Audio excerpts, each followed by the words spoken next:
Hi friends, మనం ఈరోజు national ambient air quality standards దాంతోపాటు ఎయిర్ క్వాలిటీ ఇండెక్స్ ఈ రెండింటిని కంపేర్ చేసుకుంటూ దీంట్లో సిమిలర్గా ఉండి మనం కన్ఫ్యూజ్ అవ్వడానికి ఛాన్స్ ఉన్న ఒక మెయిన్ టాపిక్ని నేను తీసుకొని వచ్చిన ఈరోజు మీ ముందుకి.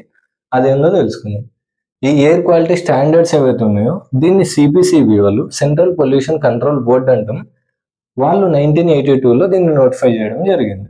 అలాగే ఎయిర్ క్వాలిటీ ఇండెక్స్ ఏదైతే ఉందో దీన్ని కూడా సిపిసిబి వాళ్ళు ఐఐటి కాన్పూర్ యొక్క హెల్ప్ తీసుకుని దీన్ని డెవలప్ చేయడం జరిగింది. ఈ ఎన్ఏఏ క్యూఎస్ ఏదైతే ఉందో దీనిలో 12 రకాల పొల్యూటెంట్స్ ఏవైతే ఉంటాయో వాటిని పరిగణించడం జరిగింది.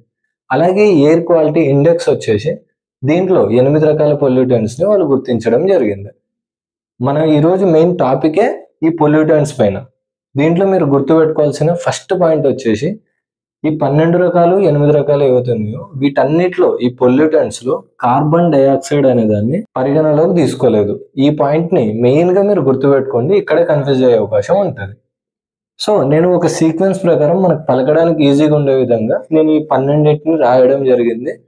వీటిని ఇప్పుడు చెప్తాం. చూడండి, ఫస్ట్ వచ్చేసి SO2 NO2, దాని తర్వాత PM2.5 PM10, దాని తర్వాత కార్బన్ మోనాక్సైడ్ ఓజోన్, అలాగే నెక్స్ట్ వచ్చేసి లెడ్ అమ్మోనియా, బెంజిన్ బెంజోపైరిన్, లాస్ట్ వచ్చేసి ఆర్సెనిక్ నికెల్. మరి 12, 8 అంటే 4 డిఫరెన్స్ ఉన్నాయి కదా. ఏవి ఎయిర్ క్వాలిటీ ఇండెక్స్ లోకి పరిగణించరు అంటే ఈ లాస్ట్ 4 ఏవైతే ఉన్నాయో ఈ 4 వచ్చేసి మనకి ఎయిర్ క్వాలిటీ ఇండెక్స్ లోకి పరిగణలోకి తీసుకోరు. సో ఈ వీడియో నచ్చితే లైక్ చేయండి, మీ ఫ్రెండ్స్తో షేర్ చేసుకోండి. మన ఛానల్ని ఇటువంటి అనేక విషయాల కోసం సబ్స్క్రైబ్ చేసుకోండి. Thank you.